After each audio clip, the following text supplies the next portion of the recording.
Hi everyone, thanks for joining the experiences training today. I'm going to give everyone about 3 to 4 more minutes to join and get settled.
Hi everyone, welcome to the experiences training. We're going to go ahead and get started. My name is Jade Path. I work on the university product team here at Handshake. We also have Kristen Kirk on the line. She's going to be monitoring for all questions that come into that chat section. So if everyone just wants to go ahead and submit hello to that questions box, make sure that you can hear me okay. That would be great. Okay. Lots of hellos coming in, so I think the audio is just fine. I'm going to go through a few slides and then we'll spend most of the training session today actually in a demo account going through the experiences experience. Just to remind everyone of Handshake's mission, to help every student find a great job and build the foundations of a meaningful career, no matter where they go to school, what they're majoring in, or who they know. Experiences and internships, whether for credit or not, are an extremely important piece of students building a meaningful career. We know the increase of students participating in experiential learning programs, and we're excited about the updates that will make it easier for your offices to run a really streamlined program. I did want to highlight some of the feedback that we collected from a lot of the schools before we started on these updates. We held a product workshop a few months ago where we consolidated all the feedback and then presented with Messiah to make sure that we were going through and prioritizing the highest impact updates for your offices. So some of the feedback that we received was on evaluations, making sure that those were automated, which we'll go through today. The student submission flow, a lot of information, was duplicated in those custom questions. So making sure the student submission process was really easy. Reporting and quick downloads, getting them to a clean place so that you could report at the end of the year the success of your experiential learning program. And then the approvals and setup, make it easier to understand where the experience was at in terms of the approval, and then flagging when something needed attention. So again, we want to reduce manual time spent with automated evaluations. We want to help you drive program success with cleaner analytics. We want to integrate experiences more into the student workflow. And then we want to make sure that you can connect with the right approvers and see exactly where an approval is at and take action when necessary. So this is really where we focused our time as we thought about the experiences updates. I'll go through at a high level what the improvements were, and then I'll jump into the demo account to show you what this looks like. We focused on updating terms to include start and end dates. This helps us make sure that evaluations can go out at the right times and that you can automate the process of sending those evaluations. We also updated the design of the template view so that you can create a new template and include all of the necessary information up front. The approval section has also been updated so that you can see exactly where an experience is at in the approval process, and you can reach out to those approvers in a way that's really easy. Evaluations was the majority of the work with the experiences tool upgrade, and we've made sure that you can add evaluations to the template, and also that you can request them and see the status of those evaluations just like you can that of the approval. Finally, we made some updates to reporting. We separated out a lot of the quick downloads so that you can get the information that you need without it being cluttered with too many of those custom questions. I'm going to jump into the app now, so give me just 1 second. And I'll pause and just see if there are any quick questions.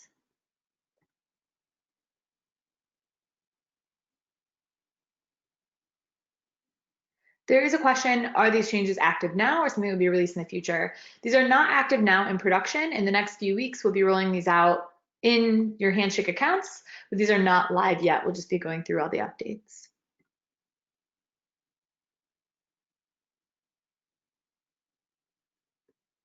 Great. Some comments about good workflows that already existed. Hopefully this will just be in addition to those, and any existing workflows will translate really smoothly to the new flow. Okay, I'm on the university dashboard here, and I'm going to click on experiences on the left navigation bar. The first thing that you'll see is the updated design to highlight the experience statuses up at the top of the screen. You can see pending, in progress, needs review, approved, completed, and declined. And you can also see some updates to the table, but we'll go through those after we talk about templates. We did remove the ongoing status from experiences. It had very limited use, so we moved the ongoing status into approved. If you do have questions about that, feel free to submit those. I already saw one come in. We're happy to talk through that ongoing status in more detail if it was something that you were relying on. I'm going to click Edit Templates here at the top of the screen, and we're going to go through what the new template creation process looks like. You can see I have 2 published templates. It's a brand new design consistent with tools like FDS and targeted emails. So you can see the statuses up at the top, published and draft. And you can see I have 2 experience templates created, a communication internship and an education internship. These are completely customizable, and any templates that you have today will translate into this new view when you switch over.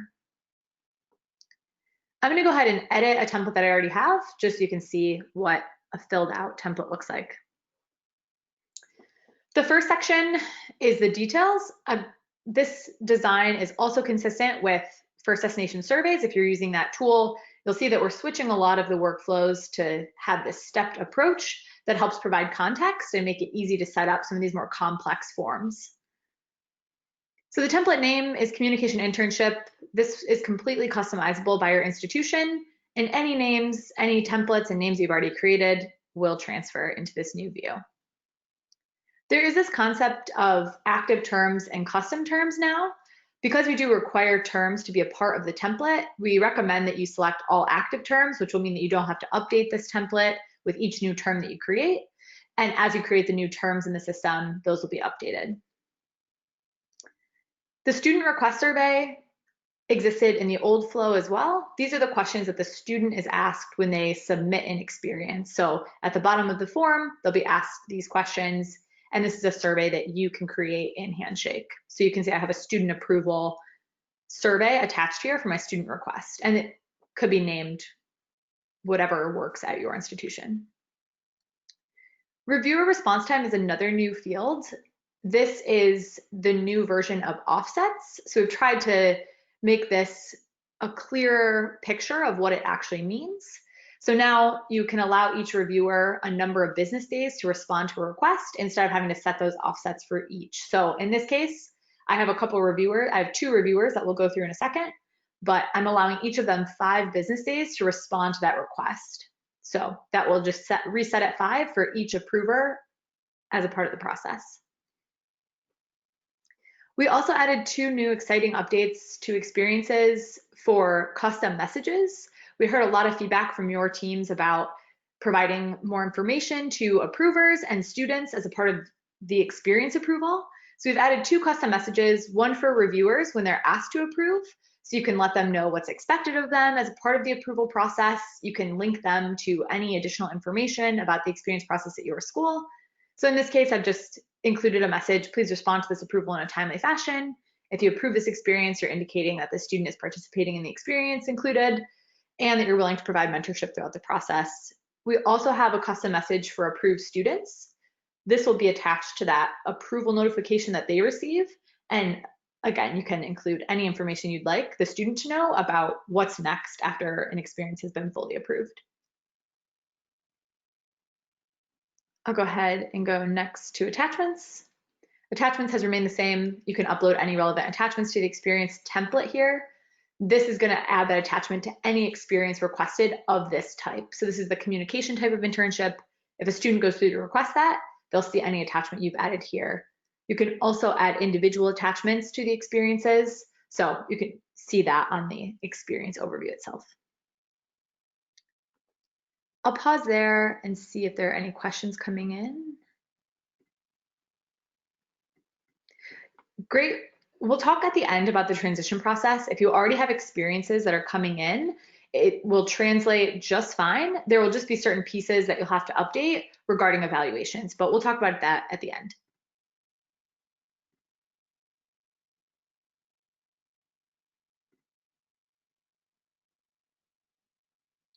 And some questions about the statuses for experiences. What does completed mean? And what does each status mean? We really do leave a lot of that up to the school to define.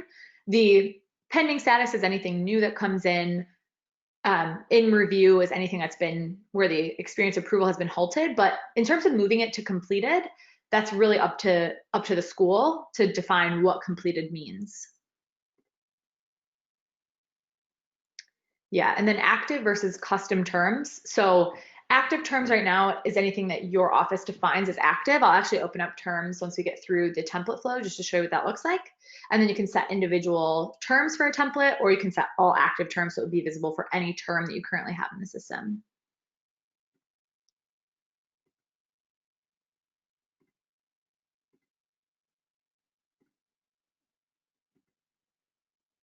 Okay, we'll go next to reviewers. We've changed the term approver to reviewer because now a reviewer can participate in the approval and or the evaluation process. So it didn't make sense to continue to call them approvers if they can be a part of the evaluation and not the approval. So the first reviewer that I have in this experience template is a faculty advisor. This is a school contact. You can see 2 options. Reviewer is a school contact, or reviewer contact information will be provided by the student. So in this case, I've actually added a school contact as my faculty advisor. This is set per school. So this could be a contact that the student is actually entering, and you would just select that if so. I do want to send this reviewer approval request, so I've checked that box here. And then I want to ask them additional information as a part of their approval. So you can see the approver request survey. This is all existing functionality from the old tool, just in a new view. And so I have a faculty approval request survey, which I've added here. For this template, I'm not going to send the faculty evaluation request, so I've left that box unchecked here. I'll go next. I have a second reviewer in this communication internship process, and this is the supervisor. You can name this whatever you'd like, and any existing approvers will be transferred to reviewers. So this is the supervisor. In this case, the reviewer contact information will be provided by the student.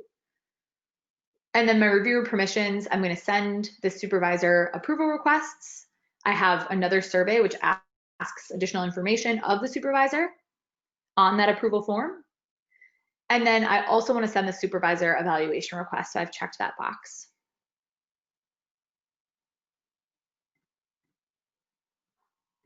I'll go ahead and pause and see if there's any questions about reviewers. Are reviewers required to have a Handshake staff account, or can we just use an email? That's a great question. No, reviewers do not have to have a Handshake account. You can just have an email. These are pulled from your school contact lists, so you can always create a contact with that reviewer information. And if the student enters it, they also don't have to have a Handshake account.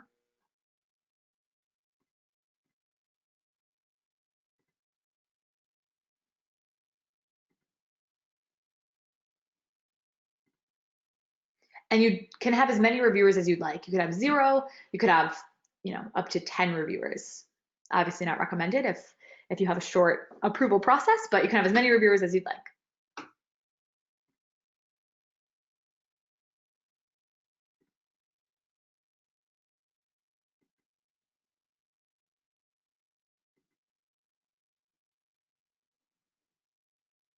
Okay, we'll go next to the evaluation process. So this is brand new as a part of the experiences updates. You can see first, you set that you'd like to send a midterm evaluation survey. If you're not interested in sending midterm evaluations, you can just turn that off. If you are, though, you can send how many days before the midterm date you'd like to send this. So for my communication internship, I have this set for 5 days before the midterm date. I have a student midterm evaluation survey that I'd like the student to fill out, and that survey was created in the survey section of Handshake. I also have a custom message for students, letting them know more about the evaluation process. The reviewer midterm survey I also have. This is my supervisor midterm evaluation. Because I don't have that faculty advisor filling out a midterm, this is specific to my supervisor, but it could be just a general midterm survey for any reviewer as a part of the process. And then another custom message for reviewers that explains more about the evaluation process. The midterm evaluation and final evaluation are completely optional, so you can turn both of those off, you can turn both of them on, however works for your program. Final evaluation, you can see you can check send final evaluation surveys. I have this one sending 10 days before the end of the term. And then I don't actually want the students to fill out this final evaluation, but I do want the reviewer to fill out this final evaluation. So I've set my supervisor internship evaluation for my reviewer survey, and then a custom message for those reviewers about the final evaluation process. You can, of course, set the final evaluation for the student as well. And then I will save this template. I'll pause again to review some of the questions coming in.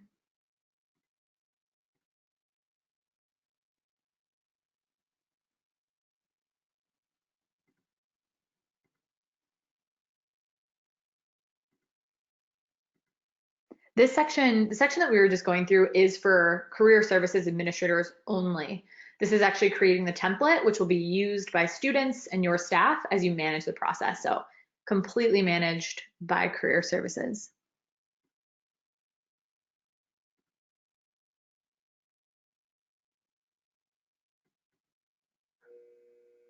Great question about midterm and final dates. So where do we set those dates? I'll go into the school setting and show you the new view for terms.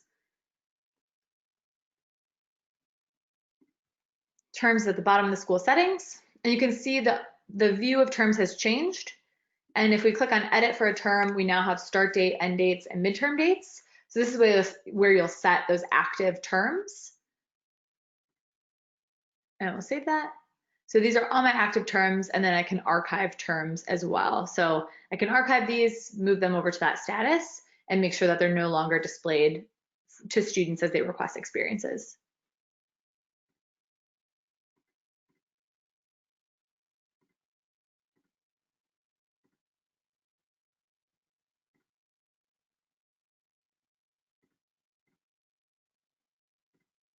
Reminders will be sent automatically for evaluations 3 days and 24 hours before they're due. So based on that date that you set in the template, we will send automatic reminders. What happens if you don't have active terms? Students will not be able to request experiences. So that'll be a part of the transition flow. Before you can turn on the new experiences view, you'll have to set up your terms and make sure that there are active terms.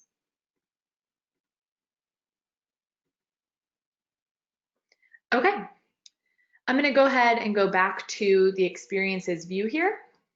So we've created our template. We know what fields go into that template. And now I'll talk through some of the statuses. So we can see pending here. We can see any pending experience that's been requested. I'll actually go through and submit an experience though as a student, so you can see it go through the flow of all of these statuses.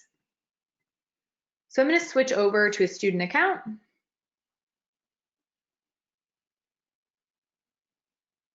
Click on my Career Center tab,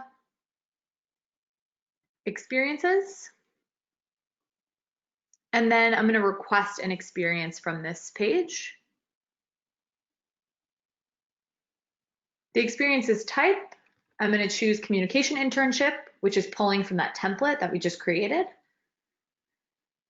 Term is now required because so much of the evaluation process depends on those term dates. We do require this as a part of the submission process.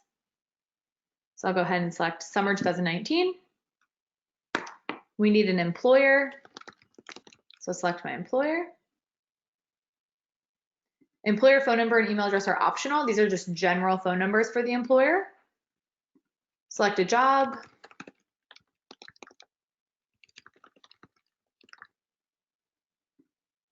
A department. These are optional fields. If you do require certain fields, then you can always add those in your student request survey, but we don't require these fields because so many of the experiences workflows require different fields.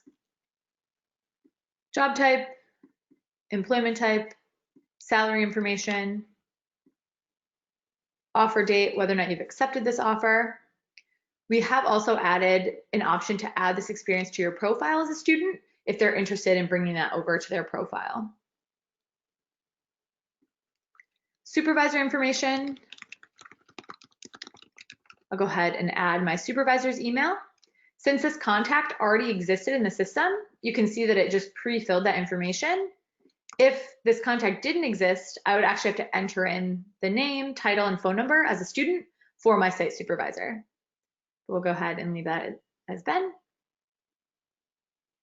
And then at the bottom of the screen, I see those student request custom questions. How many credits we received for this internship? Please review the requirements and expectations. If you agree, initial here. And you can add as many questions as you'd like to that student request survey, and then the student will request the experience.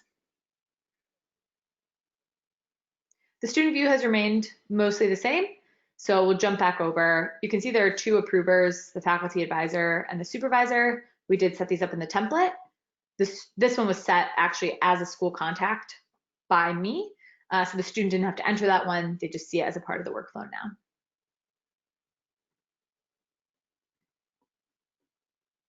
I'm going to switch back over to my career services view, but I'll take a look and see if there are any questions to share with the group.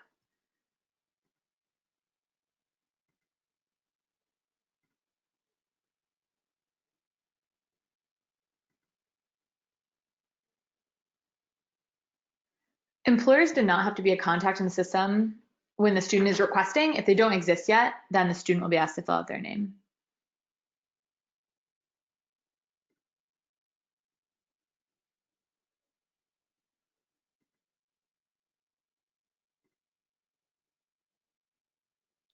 We don't have plans at this time to integrate the learning objectives in that initial submission form. Again, just due to the different workflows at each university, we couldn't get everyone on board with putting the learning objectives in that form itself, so we've left those outside of the initial request form.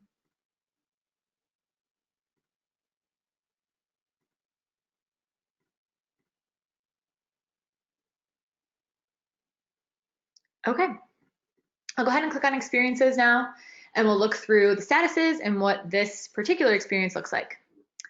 So we can see I have 3 pending, and the one that we just requested is here at the top.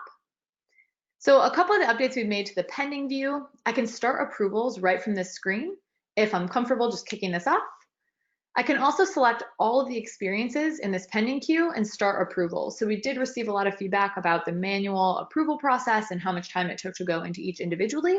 So we do have those options now. Of course, you can always click into this experience and review the details before you kick it off. So a brand new design for the experiences view.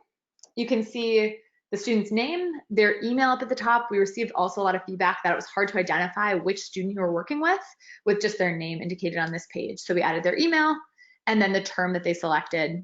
You can see some of the information up at the top for the position name, employer name, and then this status section will always display regardless of the tab you're on, so you can start approvals at any time.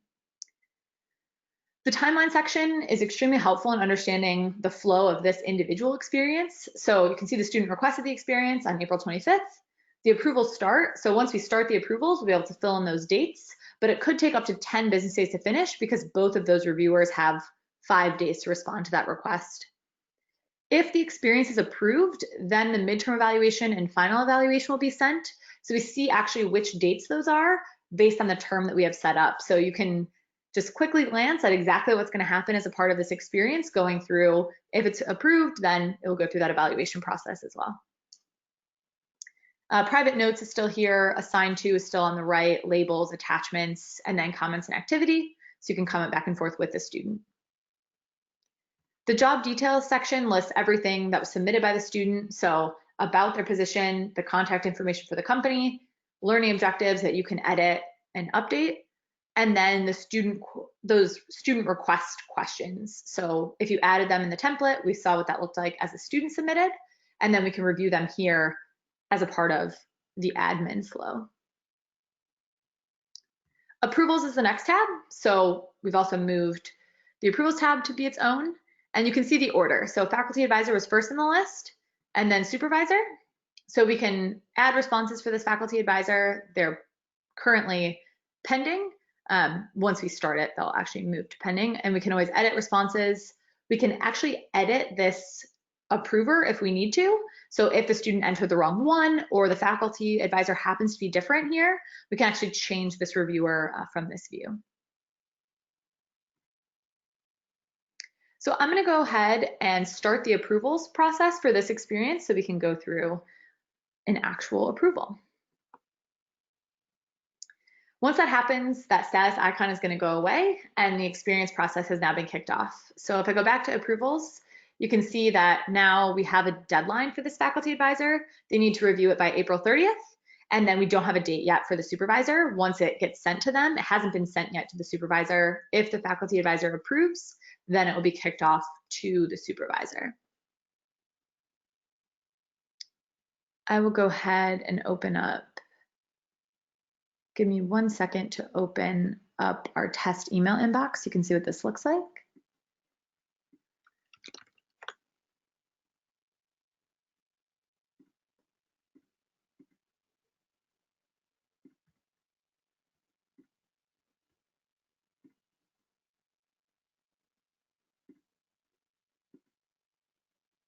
Okay, so here's our test email inbox for this demo account. You can see the email here with our custom message added to the bottom, school logo at the top, and then we can review this experience request. This is to the faculty advisor. So I'm going to go ahead and click to review this experience request. And we also see an updated view for the approval form that makes it very clear to any reviewer what they need to review in order to approve this experience. So you can see they need to respond within 5 days and the deadline. You can see which student they're reviewing this for, which company it's for. You can see the job details here. Next, we can see if there's any learning objectives or attachments. In this case, there are not. Then we can review any student questions. So any of those request custom questions that you've added to the flow, the reviewer can look at those and in a much more visually appealing way. Next, I've asked the faculty advisor a few questions. One, if they're going to be participating in if they're having the student participate in an internship blog, if they're going to be doing in-person meetings, if they have a reflection paper, if they have portfolio review, and then I'm asking them to initial at the bottom that they agree to supervise this student's experience as a faculty advisor. So these questions are completely custom, and you create those in the survey section. And then once we go next, this is where they'll actually respond to this request. Will they approve or decline this experience? And in this case, I'm going to go ahead and approve it. And then they'll see that message. Now, I'm logged into the system, so I'm directed back, but in most cases, that reviewer will not have an account, so they will not be taken back into the system. Let's go ahead and go back to our experience view here. And I'll actually go into the experiences list page here and go into this in progress section. And this is going to show any experiences that are currently being approved. So you can see we have 4 here, and we've made a few updates to this page, the biggest being this view of the approval process and where the experience is at. So in the first one, the example that we just created, we have 1 out of 2 approvals submitted. So that's looking good. And then for the second one, for Pamela, there's 0 out of 2 of those approvals submitted. So we probably want to take a look at that. That's one that we might want to remind about the approval or send an email to the approvers on this experience. I will go ahead and click on this example that we created for the student at Brunel University so we can see what this in progress experience looks like.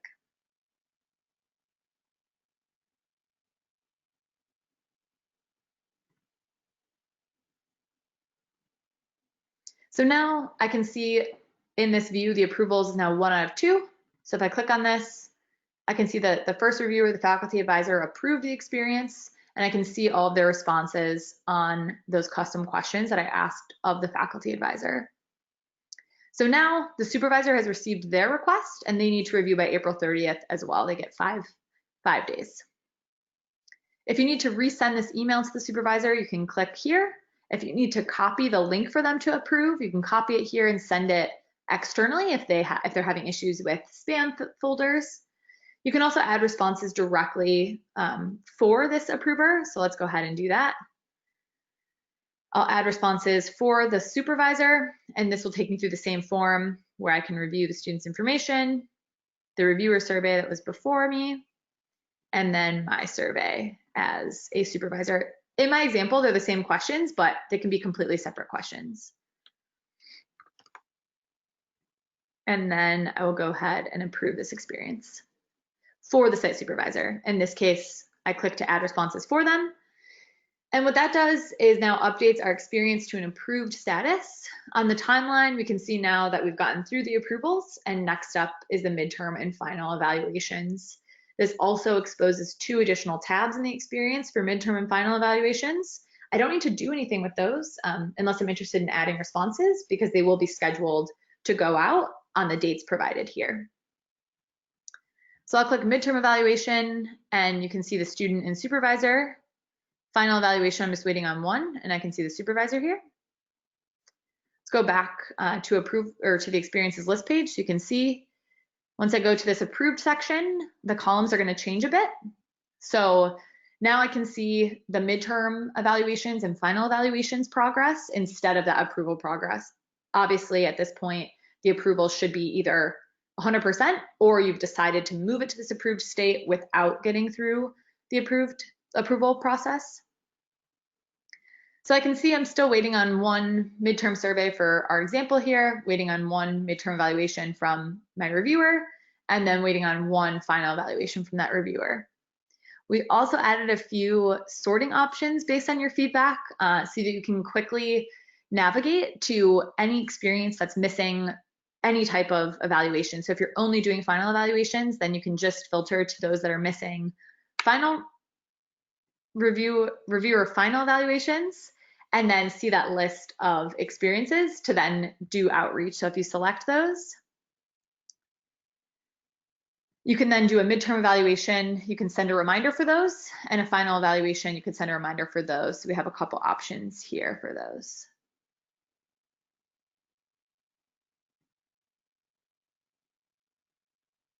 I'll go back into our experience here, and I will open it up to see if there are any questions that I can share with the group.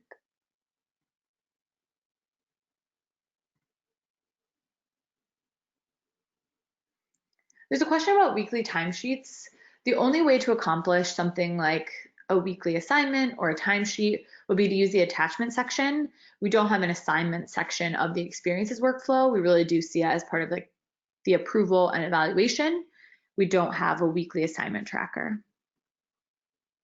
Auto reminders for evaluations and approvals will go out 3 days and 24 hours before they are due. And you can still add labels within individual experiences. You can do that here through this label section.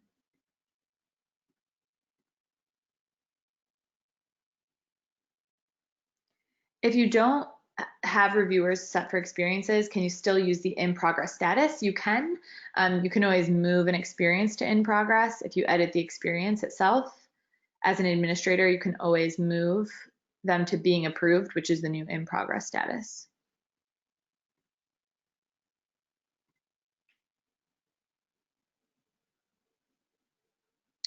There's no way for an approver to add a comment or question before approving or declining the experience. They can always add that comment in the comment section, but they will have to choose whether or not to approve or decline. And of course, you can always bypass a part of the approval process. So if the supervisor doesn't need to approve, then you just wouldn't set them up as an approver. You might just set them as an evaluator.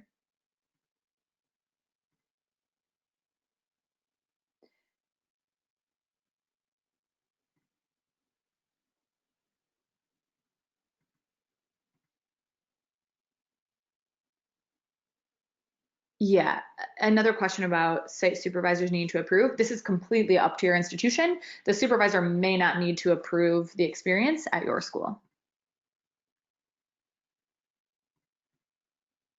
Saved searches do still exist. If we go to experiences, you can see the option to save these filters, and you'll see your saved searches at the top if you do have those saved.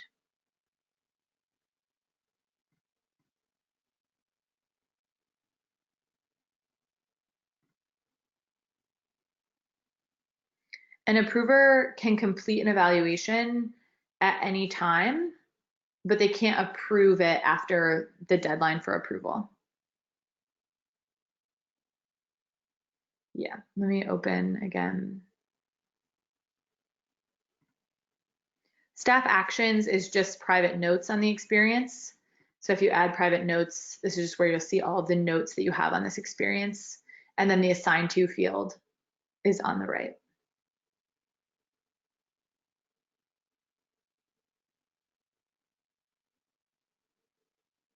Great. I'll just walk through what it looks like now to submit an evaluation. So we'll go ahead and submit for the supervisor. We'll add responses for the evaluation. This is going to be on behalf of, because I'm viewing as a career services staff member, I actually see this option, but the reviewer will not. So they will see, oops, let me go back and grab.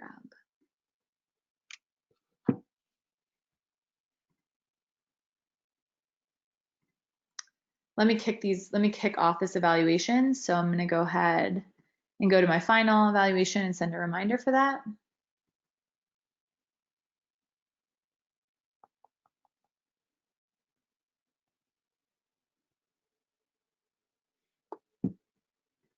And then we'll be able to see.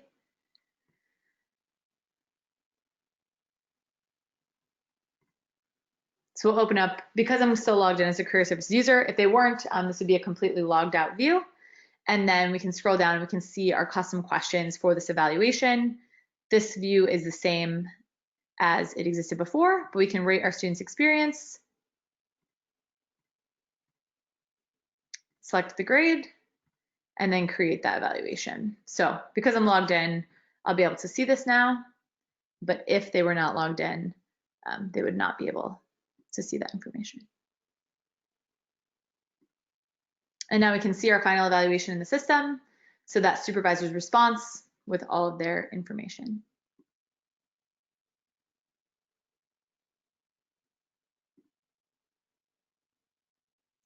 The current version, someone asked about allowing all approvers to review simultaneously. The current version does not allow all approvers to review simultaneously. It forces them to go in order, which is how it will exist in the new view as well.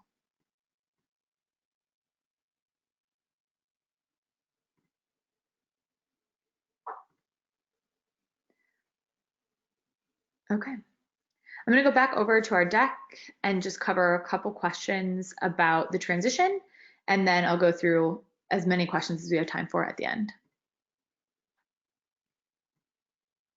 So we'll talk about transition and next steps. So next week and before the 13th, you'll want to review experiences documentation. We do have all of it published in the Help Center, so you'll want to see exactly what the new workflow looks like, how some of these processes could be updated at your school.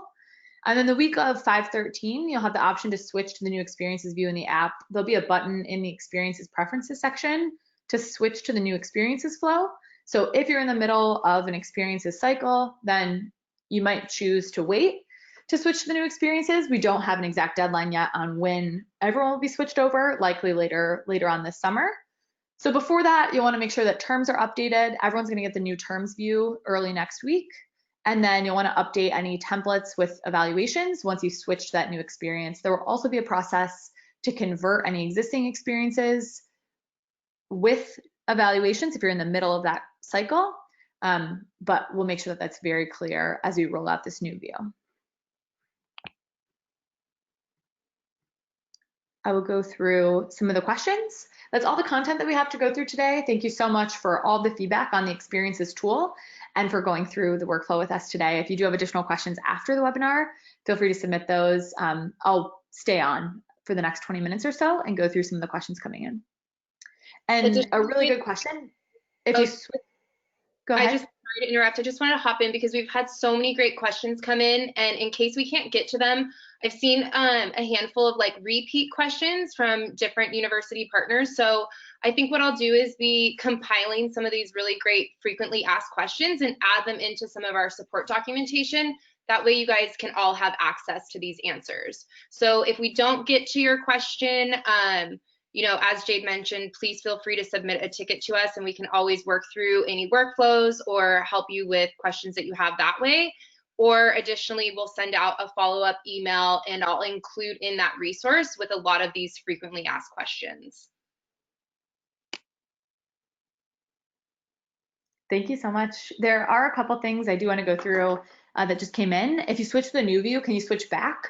Because there's so much additional functionality with the new view, you won't be able to switch back to the old view because there's the additional evaluation setup as a part of the template. So you won't be able to support that back to the old view. So if you do switch to the new view, you will be using the new experiences view. And we will be sending out this presentation and I believe the recording as well.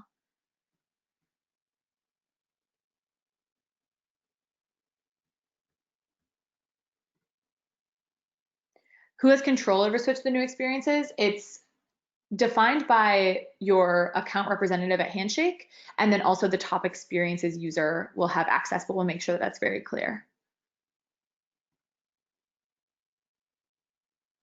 Students have access to only the evaluations that they have submitted, not those that supervisors or reviewers have submitted.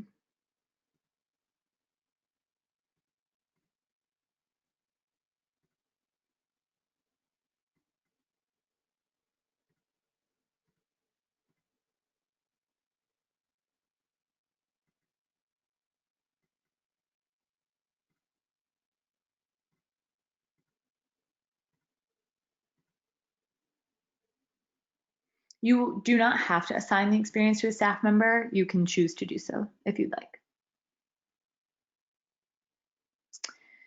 Can you change the order of approvals in the template? You'll have to move them around. You have to add them actually in the order that you'd like them to approve. So you can remove one and then add them below.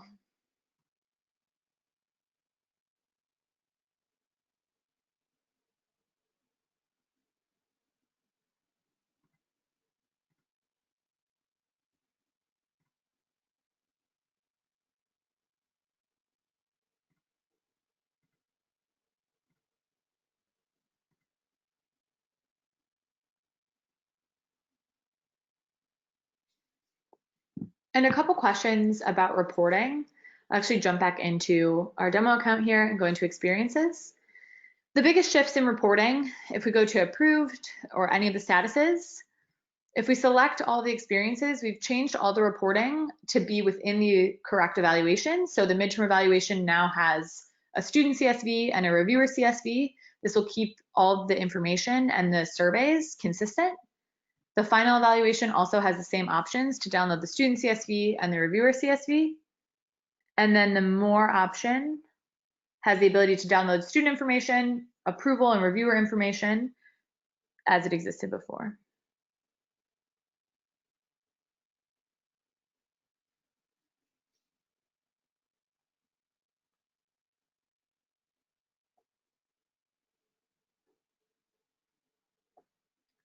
And a couple more questions on the transition. So when you transition to the new view, all of your existing experiences will be transitioned to the new view, and students will be able to continue to request those. The only piece that will be missing from them is any automated evaluations. So you can change that whenever you'd like. And then you'll be able to manually update evaluations for any existing experiences. So there won't be any transition period where students wouldn't be able to request. The automated evaluations just won't exist until you transition.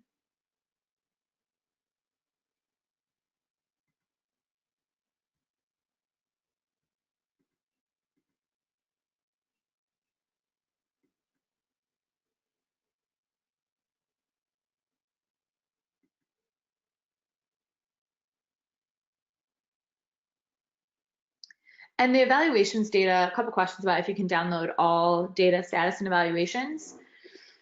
You can download any evaluation information will include all the student information as well. So that will be the way that you can download all the information together. A couple questions about when you'll have to switch. Likely sometime in the summer, we'll roll out the new updates to everyone, but we don't have a deadline yet on that. A demo account of the new version, yes, that's definitely possible. If you're interested in testing these out in demo, we can actually provide that, in the next couple of weeks if you'd like to take a look outside of your production account. So please reach out to support if you're interested in that, and we can set that up.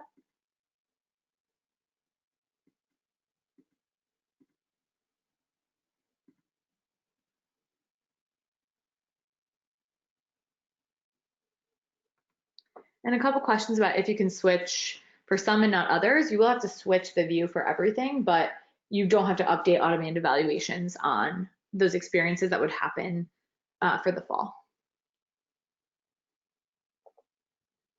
Will there be new training? There's all brand new documentation created in the Help Center, and likely there will be additional training webinars that we set up as a part of the rollout.